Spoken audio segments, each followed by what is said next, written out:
Welcome to 30 Minutes of Faith. We're very happy to have the Reverend Kay Alice Daly with us. She is from the Church of Scientology and also has been a longtime friend, member, and an integral part of the Interfaith Council of Greater Sacramento. Welcome, Kay. Thank you. Thank you for being here. Thank you, John. Tell us where you were born and raised and some about your family and your parents and siblings and any of those sorts of things. Sure. I was born and raised in San Francisco, and third generation native, proud of it kind of thing. And you know, my grandparents were notaries in the financial district together, worked together, and so I grew up there. My folks were involved in real estate in the city and very active in terms of the UN, and that's part of where I think some of my interest in human rights and interfaith started budding, really. Did you grow up right in San Francisco? Yeah, I went to Lowell High School, and then I went to UC San Diego and UC Davis, and you know, have a lot of friends. Have a big actual 40th reunion coming up. Good. Do you have brothers and sisters? I have a disabled brother, David, who lives in Marin County, and he's thriving. Actually, he's doing great. He does all the Special Olympics, and I go with him to all the Special Olympics events, you know. Oh, nice. Are your parents still living? No, they're gone, so I'm his main support system, but fortunately he's a great brother, so. Did you have time and energies with your grandparents? I was very close to my maternal, my paternal grandmother, and my grandfather I never knew. And my grandfather, Patton, I never knew either, but he was a fiddler in Kentucky and a coal miner in Colorado, and my grandfather was a notary who played the mandolin, so it was a pretty musical family. But my grandmother had the one distinction of being the runner-up for Herb Cain's Little Old Lady of San Francisco, because much along my line she was Jewish, and she told dirty jokes to the Catholic lawyers down the financial districts about the nuns. So they recommended that she was a character. Were you happy growing up in San Francisco? I was very happy. I was blessed with the fact of having parents who deeply loved each other and were happily married for 51 years and were holding hands till they passed, you know. So my brother and I never doubted for affection, and I, with the different things that I handle during the day, I find that that's a unique situation. Was it a happy home of religion? Our religion was an interesting thing in my family. My mom was brought up as a Baptist, fairly evangelical Baptist, and my dad was brought up as Reformed Jewish, and neither of them felt very strongly about their faiths. So I was brought up, and mainly it wasn't a choice that they made at the time. So I was brought up as a Unitarian, attending the First Unitarian Church in San Francisco on Franklin, and that worked at the time, but strangely enough, I was a kid that kept seeking religion. I took myself to Lutheran Bible camp, which my mom found shocking that I was requesting this. And I took San Francisco, as you know, is highly diverse, so I had Buddhist friends that I'd say, Mom, can I go to temple with my Buddhist friends? She goes, where are you getting all this interest? You know, so I went with my Russian Orthodox friend to church with her in San Francisco, and you know, I was searching and very curious about faith. Before we go further, faith, let's talk about hobbies. What did you do young, and what are you doing these days? Sure. Well, I started horseback riding in Golden Gate Park. There was a stable there, And that became a love. I wouldn't necessarily say it's something I'm good at, but I can at least stay on a horse. And I enjoy my time with horses. One time I helped deliver a horse, and that was a real favorite moment. But I also, since a very young age, I would submit things into the San Francisco Chronicle drawings. And one time I told my mom that I was going to win at the age of 4, and she tried to say, well, now, honey, there's a lot of little kids, so and I won. So then, of course, that became a righteous moment, because I knew, so I've always loved art and studied art, and I've drawn fashion since I was about 6. My mom kept all my sketchbooks, and so when I told my family that I was going to start an Italian design company, they were going like at the age of, in my 50s, they were like, it's about time. So nobody was surprised. That particular endeavor didn't take off the way I wished it to, but I developed some great knowledge, and interest in that area of design. Do you have good fashion taste? Well, one always hopes. I mean, it's something that you always, I feel I have a good sense of what looks good on people. I like to think I know what looks good on me. And I think what's important is that, I think it's just nice to present yourself in an artistic way so that, you're enjoying how you look, somebody else can feel an aesthetic sense. And I think that's just kind of a nice thing for men and women. So, yeah, I do things on the side, like I will take people shopping and help them design a certain look or help them with their closet. I mean, it's just an interest to me. I really enjoy it. Clothing. Clothing's a thing. Textiles. Something about textiles. I've read scads of books, anything from the history of costume design to medieval, why fabric ages the way it does and things like that. And I really, really enjoy that. To an extent, I'm actually even starting a current endeavor. The website is, the domain is named sfgurl.com, Gurrl.com. It's not fully built yet or anything, but, keep an eye out for it because it'll be about San Francisco design and fashion, and it will have some people doing columns on fashion, color sense, how to use it, how to look good at any age or any size, and I think that's important. I do find, being a larger person, that it's a lost art. Some people kind of throw in the towel. So I think it's a really nice thing to offer that to people, that, you can have a sense of aesthetic no matter where you are on the charts. Size is kind of overrated anyway. Well, certainly I would have that opinion.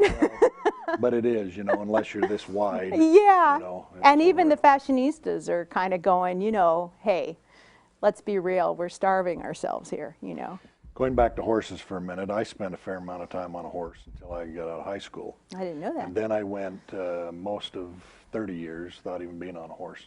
And in Mexico several years ago, my wife and I decided sort of, the day before, we'd go out horseback riding with some people, and just riding out into the jungle sort of thing. Right. But on the way back, it was a hot day, and it is Mexico, and on the way back, one of the women up in front of us, a couple of the horse crossing the river, just decided, it's hot and I'm going to stop. And he just laid down gently. It threw her, but it didn't hurt her. She just big splash in the river. And then he just wanted to swim around while she was frantically trying to get to shore, At which point in time, everybody got off their horses. The horses played a bit. The people played in the water. Oh, that's great. It worked out really, really nice. And what sort of started out to be, oh dear, turned into kind of a fun thing for everybody. That's great. Now, you went to college. Yeah. How then did you come eventually in your adulthood to Scientology? Well, I'd been studying Hinduism. I had arrived through all my different studies in my life at an interest in Eastern faith. And so I had been studying Hinduism for, I guess it was 3 or 4 years, and I had been trying to do everything that I could find about that faith, and was eating vegetarian and was meditating regularly and knowing other Hindus and everything when I was at Davis. And while I was studying an early education plan for, how to educate kids, young kids, which has always been a very strong interest of mine. I feel it's very important. You know, at that point, somebody spoke to me about Scientology, and I started comparing it, and I thought, well, it can't hurt. I think I'll study this now a little bit, and I won't give up my other beliefs, but I'll study this and see what I think. And so at that, and I kind of made a pact with myself at that time, like I did with anything that I studied that looked like it might have meaning to me, that, well, if I find that I disagree with this, at that point I'll stop, you know, and I'll have that freedom to just stop. So that was about 40 years ago. You know, it was when I was about 21, something like that, 20 at this point. So that's how I came into it, is somebody actually spoke to me about it when I was at Davis, and I found it enthralling. It was an interesting subject. Now, I know you've studied and trained for Yeah. the ministry. Tell us a little bit about that, please. Well, initially I trained to teach the classes because that was the simplest thing to train as. It took the least amount of time to train.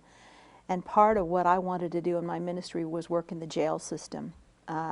Being a middle class person in San Francisco, I hadn't had a lot of exposure to crime. And so I reached into that area. So I found myself supervising classes at Vacaville, California Medical Facility, inside with prisoners, and that was a meaningful experience to me. I taught communications, which we had a great time. It was a little scary sometimes, but it was a good lesson for me, and it was good ministry. And then after I did that for a while, I worked up at a new school that the church had started up in Oregon called the Delphian School, and it was a live-in school for anybody, not Scientologists, limited to that, but that I really liked the structure of with my early education, and you know, gave kids the freedom to pick subjects they wanted to learn, but within a certain, and go at their own speed, because the way you work with classes in Scientology is people work off of what's called a check sheet, and they can go at their own speed and then get teaching assistance as they move along. So it doesn't actually make it so that you're rushing to catch up with other people. You're going at your own speed, and then you're learning. There's a lot of emphasis with dictionaries and understanding word derivations so that you get a good conceptual understanding of what you're reading. And we as a church feel like that's very much missing in current education, that people understand things phonetically and really learn their own language. So that's something we endeavor to put in. But then at a later time, I started to really find that I wanted to understand people spiritually more, like how could I help them, you know, directly. And so I started training in the counseling techniques, and my mom had a master's in social work at UC Berkeley, and so we would compare notes of what our training experience was like. And she always had to, in her master's program, record things. She never had to video or do anything like that. She just had to tape, with the person's permission, the session, you know, and how she addressed different issues. Whereas in Scientology, well, it's considered such a newcomer in some ways. It's been here since the 50s.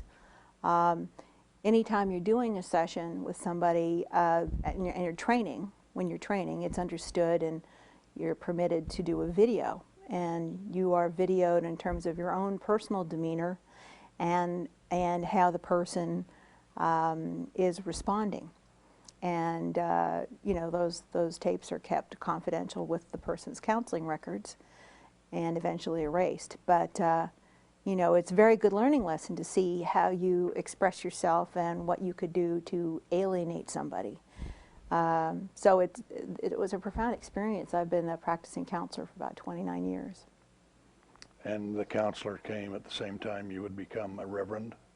Yes, you have to do your ministry once you decide to counsel. That, in fact, you do the ministerial training before you do that. Now, I've been to services with you, and a couple of things I really, really enjoyed. One was the friendliness and camaraderie, but I liked the humor, that life doesn't have to always be so serious and sort of grudgingly tramp along.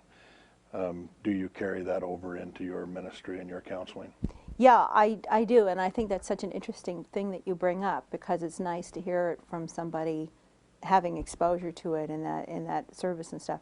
Insouciance is important. I mean, it's not always the right thing depending on the situation, but you know, humor, while it isn't necessarily something that we instruct somebody to act that way, you know, when you have true affection for people and you're really interested in trying to figure out problems with them, you have to have some humor, because people will have situations in their life that are created in such ways as to really obstruct themselves, and you know, you have to help them find the humor in that sometimes. My grandfather said to me in high school, "Don't take yourself too serious because nobody else is going to." Right, right. So, yeah, That's a good one. Found that out quickly. Yeah. Now let's see. How long have you met in the place in Midtown that you meet? Okay, so in Midtown, gosh, I think it's been about 28 years, maybe. And you're getting ready to move into a new facility next year, and you're At doing J fundraising. Street. Yeah, J Street and 7th. Yeah, we're in the final throes of fundraising. But we've been fundraising for 8 years.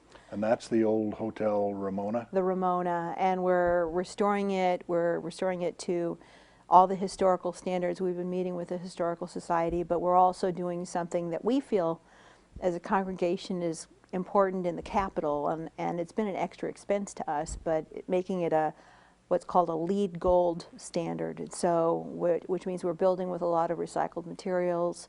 We're setting up different ways of the air conditioning and stuff, so that you know, it can be most effective, especially in the heat that we get in Sacramento, and has recycling built into it. So blesses the environment. It blesses the environment, and what's great is it'll have community access where you can have meetings there. It's very nicely. Was there actually having a dinner for further fundraising just a couple nights ago. We were looking at all the earthquake proofing, because this is an old building. I believe it's 1917 or something. Well, you showed me plans and future looks at it, and it looks like it's going to be a terrific facility. Yeah, it's very exciting. We're going to be doing some tours through it very shortly, and but when we went there the other night, we could see how it was. You know, the thing about a Scientology church is probably a valid point that some people just don't know. When you think of it as something that is secretive, it's the furthest thing from the truth. It is a wide open kind of thing. I think if you're to make an accusation, or if one was to make an accusation that it's some sort of society that's secretive or keeps to itself, well, it's one of those things where, so then if you tell people about yourself, then you're proselytizing. And, you know, so gee whiz, how do you actually get people to know who you are? It's one of the reasons I was looking forward to doing this show, is because it gives me kind of an opportunity to at least say my piece about it. I figure I know something after all this time. But, you know, this church will have all sorts of access. I mean, and groups of Scientologists involve themselves in a lot of different efforts. I mean, there are several Scientology kids just last week who were involved in a flash mob dance thing, and they just surprised all the runners, and, you know, it had nothing to do with Scientology. I mean, there's a lot of different works that go on with people who make no announcement of who they are or where they're from, who just happen to be working side by side. That happens far more often than you might think. Well, being a good old Mormon boy, I understand your concept very, very well. Yeah. Listen, tell us a little bit about Ron Hubbard, will you please? The viewers Sure. would like to know more about that. Mr. Hubbard, I personally never met, but I have met his daughter, and I've known many people that have worked with him. What I understand about Mr. Hubbard is that he had a great sense of humor. He had also a very intelligent guy, always curious. And so if he didn't get an answer to something, then he could spend days, hours, months, even years in some cases, researching something until he got a result that made sense to him. So he has a lot of writings that the church uses for its reading. In the church, he is revered, respected. Some people think that we deify him, but that's actually not the case at all. He's just respected as a person who's done a lot of hard work to research human problems, you know, and so we're thankful that he did. But that's where that's the beginning and end of it. But friends of mine that have worked with him said that he had an amazing insight and humor about the way that he would look at mankind, his affection and his interest in solving problems and helping people live a better life was remarkable, and maybe sometimes hard to understand that somebody would be so riveted and determined to solve these problems, and spend their entire lifetime doing it. Is the Church of Scientology growing? My understanding is that it's growing quite a bit. I don't have all the facts and figures on it, but we have new churches growing in different places all over the world. I don't know how many we have at this point, to be honest with you, but I do know what I've seen, and it's pretty remarkable. Now, I know the answer to this already, but do you consider yourself a God-fearing woman? Yes, I do, actually. I believe in God, and I believe that God lives in each one of us also. I mean, I believe that we answer to a higher power, and I don't believe, from my belief, that it has a sexuality or that it's a he or she. I don't determine it that way. But I believe in a spirit that drives us all and that makes us better people. Now, you have a really fine husband, and you've got a big, strong, handsome son. I know. Do they practice? Yes, they do. John works with computers, and actually it was I that spoke to him those many years ago and said, you might find this subject interesting. We were working at a restaurant together. We were a waiter and waitress, and we met at the restaurant, and I said, you might study this, and he's been studying it ever since.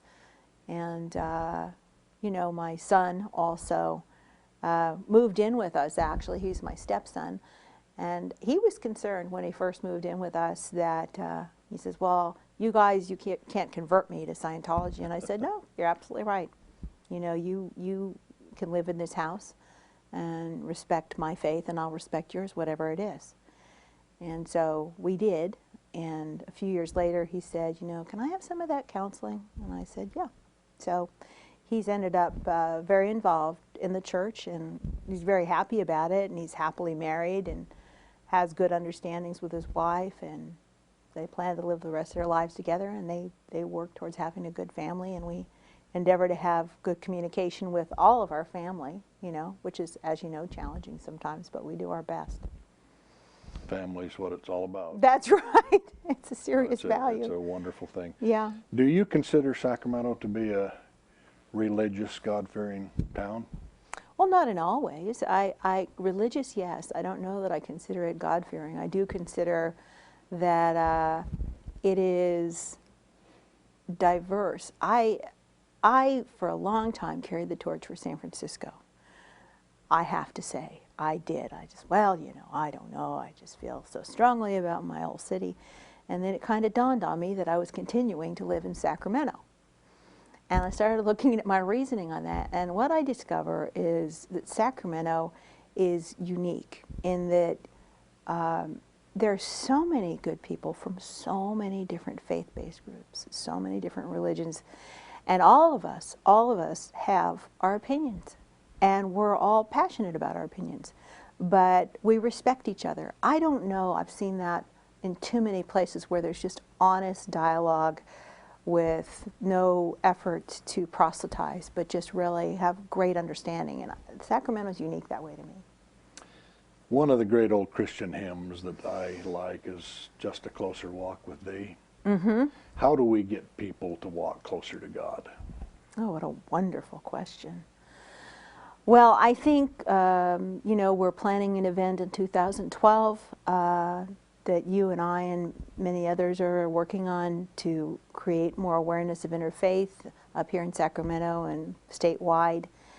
I think that religious values and having somebody attain to a higher power is so important. I think that walking with God, no matter how your faith determines what that means, that's a good thing to walk with.